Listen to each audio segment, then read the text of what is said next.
Hey guys, welcome back to another video. I know there's a lot of parts to this front line, but I'll dissect them all. Around the Svatove region, Ukraine has been making a lot of progress. I'll take it back a little bit so you can understand the context behind these recent counterattacks. Russia had claimed to take over the area west of the Zarabats River, including Torske and Ternay and these other regions right here. However, it's unclear whether this did actually happen. There was a small chance that Russia did actually retake Torske, but the front line was actually more like this orange line right here.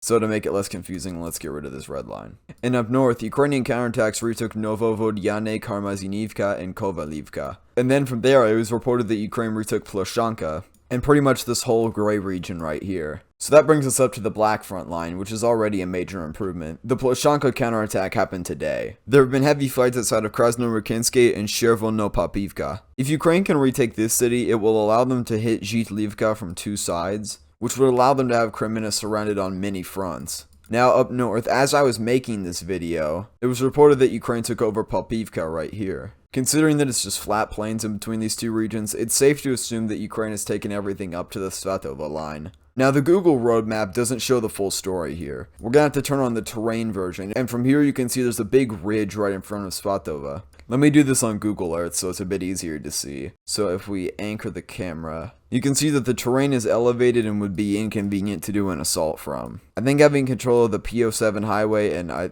think it's the PO7 highway, into Svatove would likely help their advance. Overall, the collapse of Svatove would really set Russia back. It would allow them to begin pushing outwards from this region, which would encircle both of Svatove's flanks. It would cut kreminna off from supplies from Troitske, which would lead to supply coming from an unsafe road in the Severodonetsk-Lysychansk region. If Ukraine is able to take Chervonopapivka, that would be very good because they'd be able to set up a defense along the Krasno River, and it's at the edge of the ridge and it has to go up, making it easy to attack from the west and easy to defend from the east, the opposite of what the Russians want. From there, they can use the city as an anchor to head down to Pishani and Zhitlivka and eventually make their way into Kreminna. Ukraine has been pushing around Bilohorivka and Zolotorivka. If they're able to push on Shipilivka and Privilia, that would allow them to potentially cross the Seversky Donetsk River and completely surround Kreminna. I think it's going to be really interesting to see how the effects play out over the next few weeks. Thank you to my channel members Gene Helfrich, Evan Shin, and Astley C137. That's all I got for you guys today. Bye.